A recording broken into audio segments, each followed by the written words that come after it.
Theater 2 is produced by John DeSando and Jim Coe for WCBE 90.5 FM, Columbus, Ohio. I'm John DeSando. And I'm Jim Coe. And this is Theater 2. Well, John, we're going to tell our audience about A Doll's House Part 2. Part 2? What do you mean? Wait a minute now, Jim. I know A Doll's House. You telling me there's a Part 2? Every freshman that took Theater 101 knows A Doll's House. Hey, this is A Doll's House, just for our audience's sake, just to refresh them, is the sound heard round the world when the door closes. When Nora slams that door on her family. Yes. We're going back to the late 19th century for that. Oh my gosh, yeah. Well, it's been updated. About 2 years ago, a playwright named Nicholas Nath wrote A Doll's House Part 2, and we had the privilege of being able to see it at Columbus Civic Theater at 3837 Indianola Avenue. Yeah, it's a former garage, renovated. With seats from Disney. Boy, oh boy, the most comfortable theater seats in town. No doubt, no doubt. I'll put them up against any Kappa theater. It's across from the Marzetti plant, and it's about as comfortable as you could be. And I don't know if you're like me, Jim, but I sit in the front row. Oh yeah, well, we sat one row back, but my neck is straightened. Well, listen, I like to see the actors sweat. Oh yeah, you do. You're right. I dare say it's the most intimate theater in Columbus. Yes, it is. It is. And well, Jim, in Part 2, what's happening? I mean, after Nora has closed that door, and it's 15 years later, what's going on? It opens with Nora coming back in that door, and who's there but the housekeeper? This is Anne-Marie. Yeah, played by Carrie Shanklin, who I don't think there's a theater goer in Central Ohio that has not seen Carrie on stage. And the difference with Carrie is there's only a few Actors Equity players in this town, largely because small theater companies like Civic can't afford them. That's true. And I'll bet you that Civic had an endowment for her to play in this play. Now, what you're going to get, though, in these small theaters like Civic are some semi-professionals who could easily be Actors Equity. That's true. Oh, there's no doubt about that. There's no doubt. In fact, I noticed Civic, there's Todd Taylor, for instance, who played Torvald in this. Of the 92 productions that Civic has birthed up on Indianola Avenue, Todd has been in 42 of them. Britt Klein, who played Nora, and I will get back to a note about Nora in a minute. Britt has played in 45, over 50% of all of the Civic productions since early 2008. And you know something? She has become a major presence. She was a young actress when I first saw her, maybe 10, 15 years ago at least, and she was quite good then. Yes. But she has matured into an actress who can play just about anything. Well, my date for my chance to see this performance Saturday night pointed out that about 8 or 10 years ago, Britt Klein played Nora in A Doll's House. Oh, good one. Part 1. Yeah. Yes, and she has returned in that very same door. The scene opens, the lights come on after you hear the knock on the door, and Nora comes in. And let me get back to Carrie Shanklin, because not only did she play Anne-Marie, she did the costuming for this. And I thought that's right. The costuming was very effective. But Jim, I kind of cut you off there. What's the tension in this? What's the conflict in Doll's House Part 2? A scorned wife? No, not a scorned wife. That was clumsy. Because she scorned him. Yeah, she scorned him. Keep in mind, in the late 19th century, and in many cases in the late 20th century, women did not do this. And I would imagine this was a European setting. Yeah.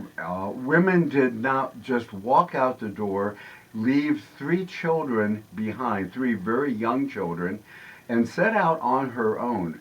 But this was a woman that was less than content with her traditional marriage to Torvald. Look, Torvald used to call her his little bird. I remember the metaphor. I mean, this is the way he treated her. He treated her not like a servant. I think I think Torvald just is not a very sophisticated guy, and he was playing his role, and she was just. At least she had friends coming in.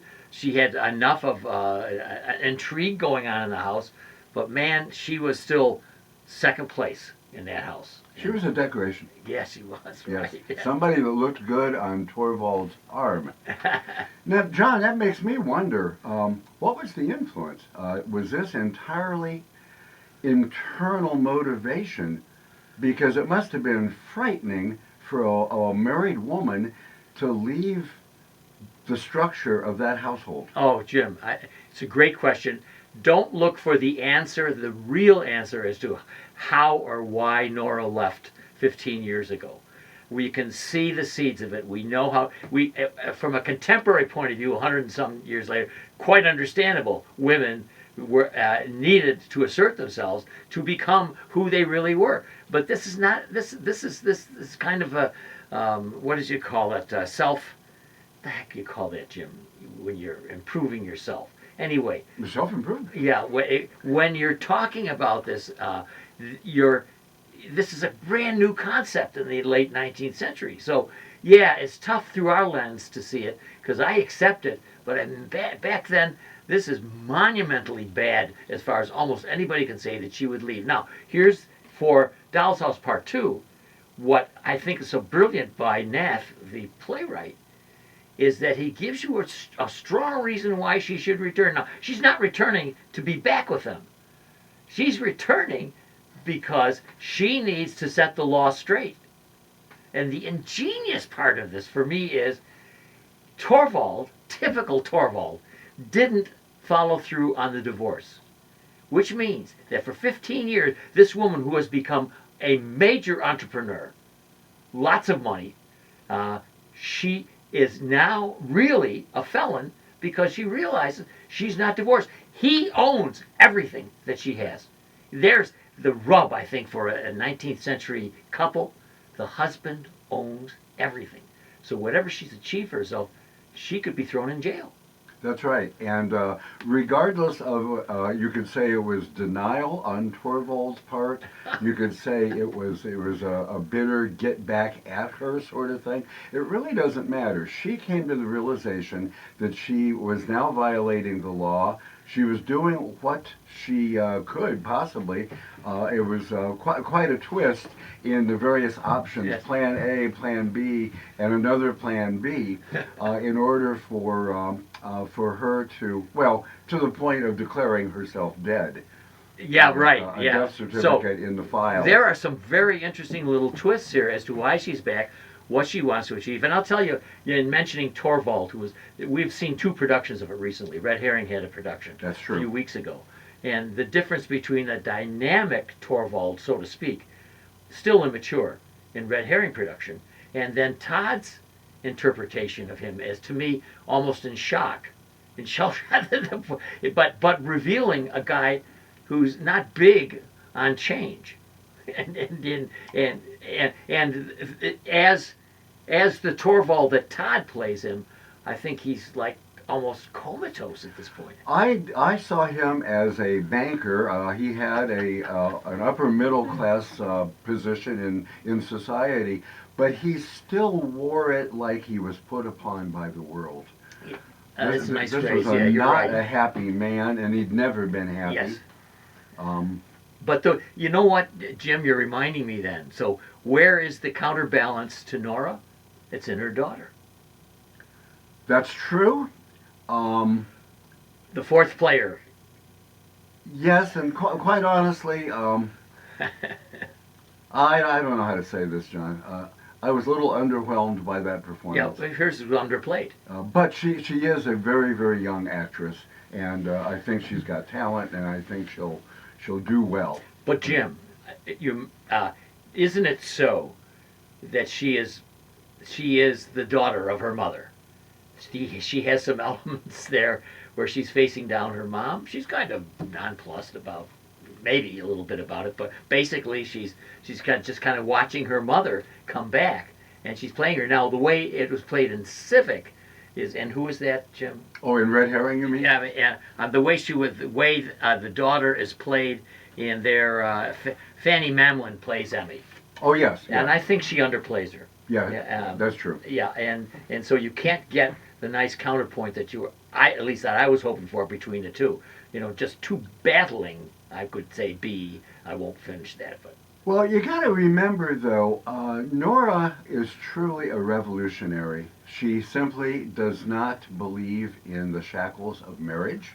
She believes in love. She's a romantic in many ways, and she exercised her inspiration by seeing men. We heard about some of the men that she dated, but she doesn't want her daughter to get married, and her daughter is following in those footsteps, as young women did yes, in yeah, that era. yeah, that's right.